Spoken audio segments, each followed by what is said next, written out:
So using this app, you can put in your starting points and you can put in where you want to get to, and it'll give you the different options and the best way to get there.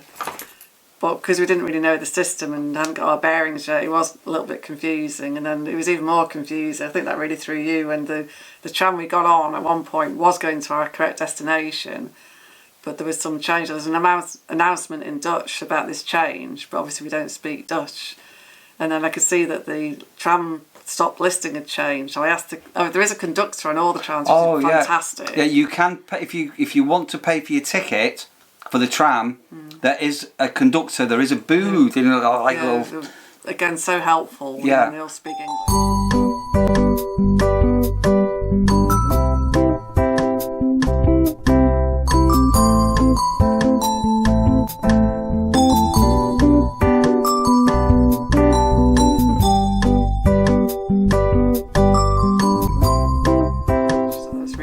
Yeah, so you can buy your tickets, and sorry, we just digressing with the tickets. You have to tap in as you get into the tram. You have to tap in, and as you leave the tram, you need to tap out as well, because that costs us a little bit initially. Yeah, so otherwise that'll invalidate your travel ticket.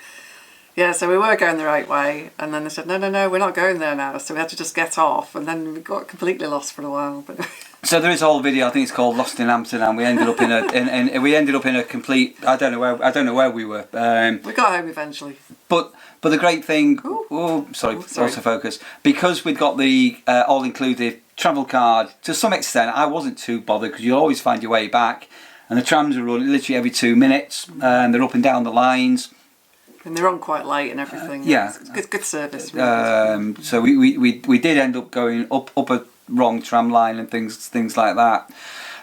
But as Sandra said, the district that we stayed in, I've forgotten the name of it now, was more known for its bar and restaurant culture rather than the coffee shop, the coffee shop culture, if you know what I mean, and the more seedy side of Amsterdam. Funny, ironically enough, they're actually talking about in Amsterdam moving the whole red light area to another part of town because it's very popular with young people and stag do's and things like that. So obviously we weren't there for any of that, but we went to a very more cultural area and an incredible amount of bars, and the food choices was just wow. And we got again, it's on the videos. There was one bar, a karaoke bar we went into, and the prices for the drinks in there were extortionate. We didn't mind paying at that point of time because we didn't really realise, but I think they were more trying to attract the Chinese tourists who want. We never went in, but there's some kind of karaoke set up upstairs, and they had plastic glasses. It was a bit weird, wasn't it? And there was nobody else in the bar, which possibly could have been the clue. So yes, so do be mindful of that. All the bars took everything we paid. We didn't spend any cash in Amsterdam apart from on the ferry coming home. It was everything was on card, everything. Yeah, so there's very extensive outside smoking areas, if I can put it that way. So you can, if you want to, you can sit outside, but they have little heaters. So even though it was winter, it was still quite okay to sit out, wasn't it? Yeah. If you wanted to. So do be mindful if you've never been to the Dam before, that the coffee shop culture is quite rife, and things that happen in coffee shops and what the substances and the cakes and smokes and things like that. That if you go into a coffee shop, be aware that there are going to be fumes and smoke. Well, it's quite noticeable walking around, to be fair.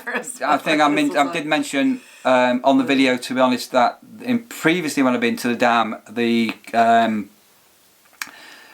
coffee shops have always been more towards the old traditional part of Amsterdam, more towards where the train station is, but it's definitely, wherever you went, there was weed. We did everywhere. There was a smell of weed, apart from the restaurants that we went into. There was nothing going on in there. So, but hey ho, that's the way the mop flops.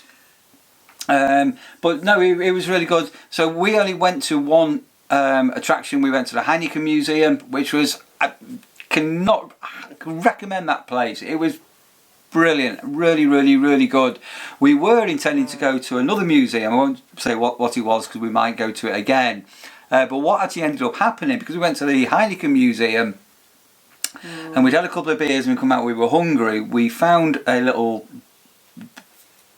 bar with an upstairs room where we ate, and we just got snugged in there, didn't we? It was sort of raining outside and everything, but we were weather outside. It was lovely in the bar, so we just we just stayed in the bar, had some beers, got on the tram and got lost. It's got nothing to do with the beers or anything like that, has it, Sandra? I'm saying nothing. No, but even Sandra was at a half at midday, which was all part of the Heineken experience. But that Heineken experience, I absolutely loved that to bits. So again, within Amsterdam, like Sandra said, you've got the Van Gogh Museum and the other art museums, but there's a whole array of these. If you're doing it on a day visit, don't let the distance put you off from where the train station is. So if you've only got 5 hours to kill, get your head on the tram system to visit, for us to get from our hotel to the tram station. So the bus station, train station was 10 minutes on the tram, wasn't it? So you can literally get out of that tourist area on the tram and go and explore a district like we went to. And the park we went to was massive, wasn't it? Where they walk around. Yeah, so the square and the cafe area and everything was only like about 5 minutes from where you get off the tram. Yeah. And there's lots to see, and it's only another tram stop along or two. You're in the whole museum district area, which was lovely as well. Yeah. And then just further slightly in, we only touched on our video, so if you go slightly in from these bar and restaurant areas is where you've got your shops. So we're not really going into towns and looking through shop windows or anything like that, but if you did want to go through, if that's your thing, you like shopping for want of a better word, obviously there is all these shops, and then there are all these other districts in Amsterdam as well. So yeah, it was really, really, really, really good. Time just went so fast again, and maybe if we did it again, maybe next time we'd have 3 or 4 nights in Amsterdam, because there's so much to see and do when you're there. So we were a little bit unlucky with the weather, but I mean the one nice thing was the evenings were dry, so when we were out and about of an evening, it was all right, wasn't it? Really? So, yeah, the weather does. It's like being in England, isn't it? We had a big coat, so the only thing that I'd overpacked was I'd packed a great big heavy fleece because it was freezing when we left here. And in actual fact, the weather was quite mild, which I didn't need to have packed. But there is no restrictions on your luggage, neither. When you go on the ferry, there's no ways or weight restrictions or bag sizes or anything like that, neither. So yeah, that's probably worthwhile mentioning. Then when we come back, we've been looking at the weather and we knew there was a storm. So on the ferry going out, as you've seen on the clips, we hit some choppy seas. I videoed at 3:30 in the morning, the boats going up and down and everything. But when we got to the coach for the transfer back to the port, we were told that there was going to be a 4-hour delay. Now, if we've been flying out, anybody that's ever flown and you've had a delay at an airport, there is nothing worse than being in a departure lounge at an airport, where if you're at best you can sit down, if you're best you can find a seat, but it's hustle and bustle and signs and noises and people. But obviously, because we were on the ferry, basically it was like we had our own hotel room. So we sat in port. We should have set sail, I think, at 6:30. Was it 5:30? 5:30. And we didn't set sail till 10. But everything on board was open, so our meal was the normal time, which was 6:30. So we had our meal while we were in the port. We had some drinks while we were in the port. To be honest, knowing it was going to be a rough crossing, I decided to have a nap. Yeah. I'm a bit worried about Rasha needing to go out and. She'll be okay for a minute. Well, you can clean it up if it's not okay. We will. Yeah. So obviously we spent quite a bit of time actually in port, and then at 10 o'clock the ferry went out, and it was a little bit lively. So we met a lovely couple you'll have seen on camera. We managed to say hello to. Unfortunately, the chap ended up getting quite seasick. We saw him the morning after, like when this was being filmed at the start, and yeah, he didn't like the choppy sea. It was interesting. So the bit of a mystery, which neither of us could quite figure out, was like the boat was going like this, and yet the drinks didn't seem to move that much. No, it was quite bizarre. It was almost like, so on yachts and everything, they do have gimbals on sinks and water and things like that, but it was really quite strange how it all was. But fortunately, I've never been seasick or anything like that, but it was a very choppy going out. By the middle of the night it was calm. It all really calmed down. We stayed up till we were the last in the bar, so 1 o'clock. But what we hadn't appreciated, because we didn't get into port till 2 o'clock, there were some day trippers who'd booked from Amsterdam into Newcastle to go and have a day in Newcastle, but they only ended up with about an hour and a half of time on land before they had to be back on the boat. But that could have easily have happened the other way around. So if you had gone to Amsterdam on a day trip, you could have had your plans scuppered. But I'm going to give a massive thumbs up to the ferry company, because they did provide free teas and coffee, and very unexpectedly they opened up the restaurant in the afternoon and they fed everybody free of charge, and all the staff all smiling and fantastic service. They had a brilliant afternoon array of food, fruits and soft drinks and teas and coffees, so we were really looked after. Yeah, they were great, and it's also, bless, we've got off the boat at the very end. It was like the captain was there and even apologising personally for all the delays. Obviously it wasn't their fault or anything. No. There is payable Wi-Fi on the boat, so as soon as you leave the foot of the port you lose your mobile signal. It's, I think it was €9 for 4 hours.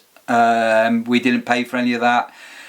Be mindful that once you enter the shipping areas, there is a seafarer mobile signal that can eat your data, and it's really, I got an alert saying it's like £3.50 if somebody phones you. So just be very mindful to maybe put your phone onto airplane mode, because you can get it hit into your data if you're not aware of it. Yes, it says in international waters, you're neither UK covered nor European. So I mean, we paid for European phone cover while we were there.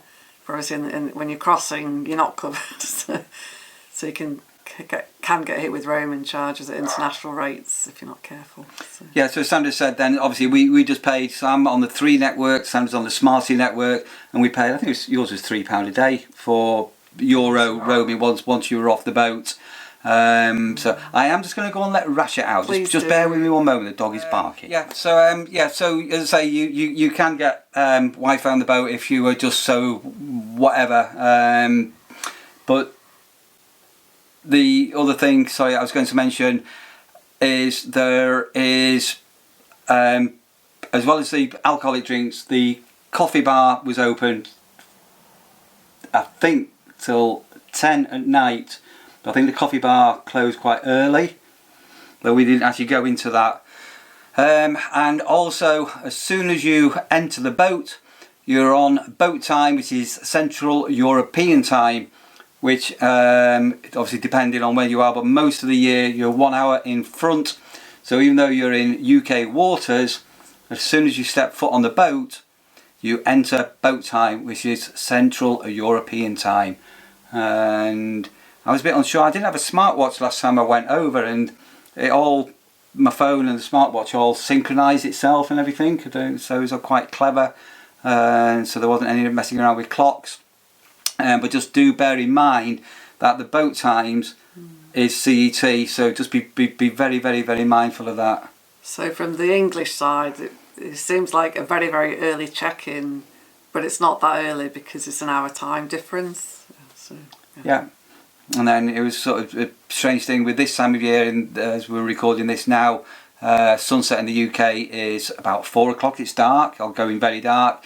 Obviously over abroad it's an hour later, so it was slightly lighter evenings, a little bit, and everything.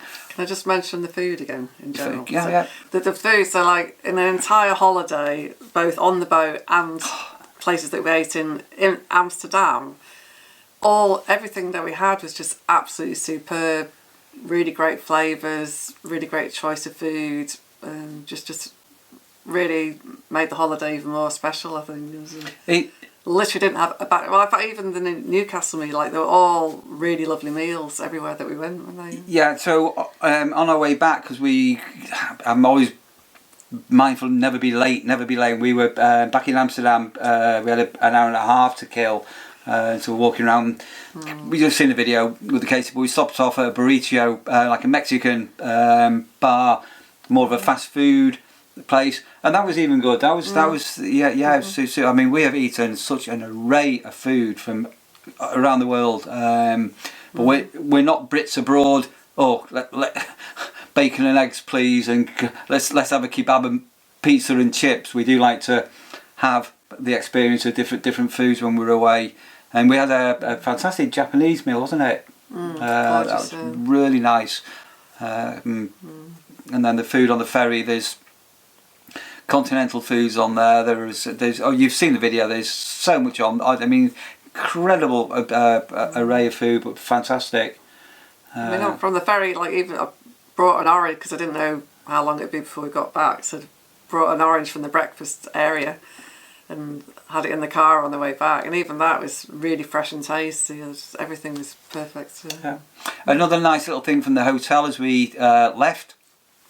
Departure at the hotel was midday, so it was super late, which was fantastic. It's like summer, you need to be out by 10 if you're lucky. Hotels 11, but it was a midday checkout time.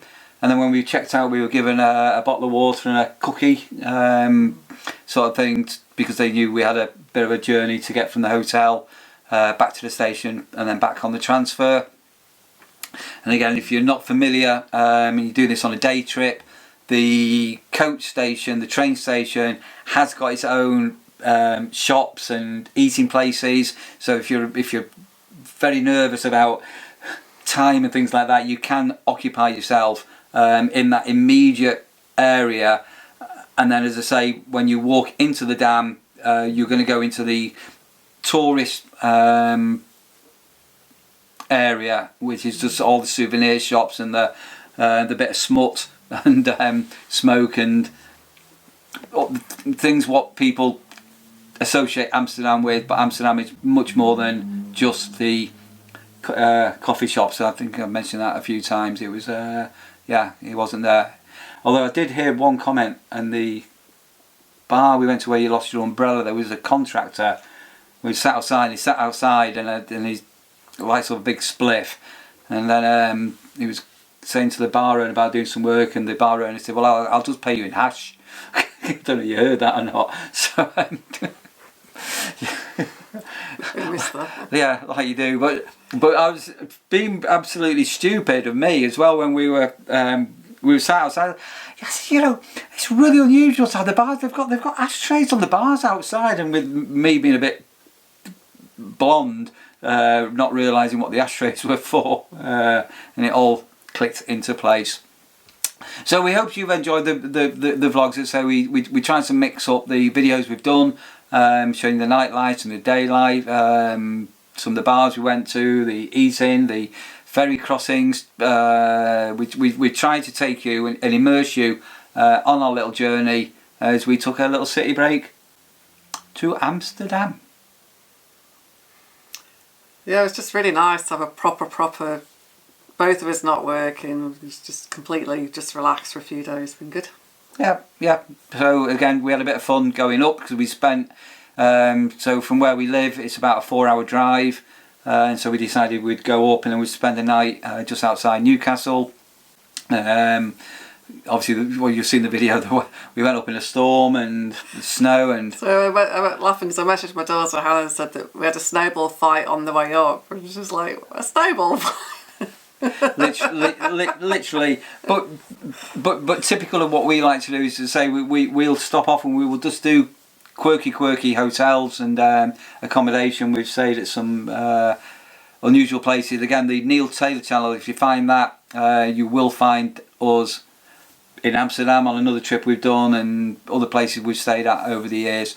We have got a video going to be coming up after Christmas. We are going to be staying in a travel lodge. I'm not going to explain where that is or why we're going to be staying in a travel lodge, but unusual, it's a travel lodge that I have wanted to stay in for many years, and there's a story, but that's coming up. It'll be post Christmas, that between Christmas and New Year, if everything goes to plan. So, any downsides to the trip in any shape or form? Anything? Any mishaps? There were no mishaps. No, I can't fault it. Generally, there's. Oh, when I shake my head, sorry, we go out of focus. Sorry about that. Yeah, just because we'd obviously done the ferry part before and did this partly because we wanted to have more time in Amsterdam, and then having spent more time, I think we realised there's actually a lot more we could do still. So yeah, fantastic time. Yeah, so I highly recommend it, and if you do get out the actual district that we went to, if you enjoy the bar and restaurant culture, and just even on a summer's day, just being able to sit outside and people watch. There's obviously loads of canal boat trips you can do and everything, isn't there? Yeah, I would like to do a canal boat trip, I think. Yeah. Anyone that's seen the other video, you'll be well aware, is like, watch the bikes. Oh, yeah. it's kind of just because you're not quite sure which way to look, because obviously they cycle and drive on the right, not the left as well. So between the bikes and the trams, not being quite sure which way to look, just keep your wits about you. so in Amsterdam, there's very little car traffic. It's mainly trams. So you're trying not to get killed by a tram, but then randomly cars are appearing, and then you sort of turn your back and the bikes are coming from the left. But suddenly there's no bikes, and all of a sudden there's 100 bikes coming at you, and then they should slow down and give way at zebra crossings, but no, very few. No. And then on the pedestrian crossings over the roads, I call it the woodpecker. It sounds like a woodpecker going off, and it's so just be very mindful not to get run over by a bicycle, because there's a lot. Because a lot of people do it a lot, so they're really fast as well. Yeah. Yeah. So zipping along. Amsterdam in Lincolnshire, where we live now, the thing they have in common, it's all very level ground and everything. But Dutch people and everything. Amazing, yeah. So welcoming and kind. All English helpful. Spoken as well. So there wasn't any language problems or anything like that. It was, I just brilliant. We had a fantastic time, and we will be back definitely. Not too sure when and everything like that, but obviously subject to things. But we will definitely go back, and I think we would probably stay an extra night and have maybe 3 or even possibly 4 nights in Amsterdam would be done. So as I say, we did spend quite a lot of money on restaurants and eating out. We weren't doing fast food or cheap food. I think we deserve it. We both worked hard. We've not had a holiday for a long time, and even though this was a very short break, so again I won't go into cost, but the ferry as to the day trip, I understand if there's 4 of you, you can get it for as cheap as £50 each. That's not with food, that's your crossing and your cabin. And then the couple we got talking to, with somebody else, I got some vouchers from Voucher, so you do get these special offers and things like that, so do check out things, but it can be really cost effective and very cheap if that's the way you want to go, and not be as extravagant as us. And if you did want to get into Amsterdam and you were working on a very tight budget, there are the McDonald's and the Burger Kings, the fast food outlets, which obviously we didn't use, but if you were on a budget, it was on. But yeah, It was brilliant, really good. I think, I'm pretty sure well, certainly in Germany, Denmark, they're probably in Amsterdam as well, but I think there are also more hostel type places where you get a shared room that's a lot cheaper if you are on a tight budget, I think. Yeah. We passed, you probably didn't notice, and we passed 2 backpacker places as well. So it was years ago, but when I was there with work years ago, it was an option to stay in a hostel. Yeah. But I was a single lady on my own at the time, so I thought I'd better get a proper hotel room. Yeah. Yeah, but yeah, it's an option. No, but we splashed out and everything like that. You know, it wasn't particularly cheap. Few days away, and as I say, for what we actually spent, we could have done the Brits abroad and done the usual places. We might do that at some stage. Just going to have a sunny holiday at some stage, but it was quite nice just to get away. Oh, we went at the end of this November, and we thought there'd be some Christmas markets open, and there wasn't. They didn't. Well, there had been the previous weekend, but then there was nothing then until December. But I'd seen some literature. I was hoping that at least some Christmas markets would be open. Yeah, but that. But it didn't really matter. But there's so much to do. I mean, there is so that you can do as little or as much as you want. We walked on our first day. I think it was it 19 kilometres. On the first day, we had this walk around this park, and there's all these parakeets, and then we ended up walking a bit further. And I said, "Oh, let's go," and we ended up further and further. But almost 20 kilometres we actually walked that afternoon, didn't we? Yeah, and so even if the weather's not great, there's loads to do. Short of things to do, even if it's not great weather. No. So there you are. That was just us having a big waffle about our city break. If you've not already done so, you want to do so, down there on the left hand side. If you're watching on a tablet, computer, you can subscribe to the channel. If you're watching us on a television, take your remote control, press the up key once, twice, press the left arrow key, and you can like and subscribe to our channel on a big television. So if you give the video a thumbs up, that'd be wonderful as well. And love to read your comments, and we'll always try and reply back. Any last comment, thoughts? Can't think of anything else really. I'll do. Thanks for watching. Speak soon.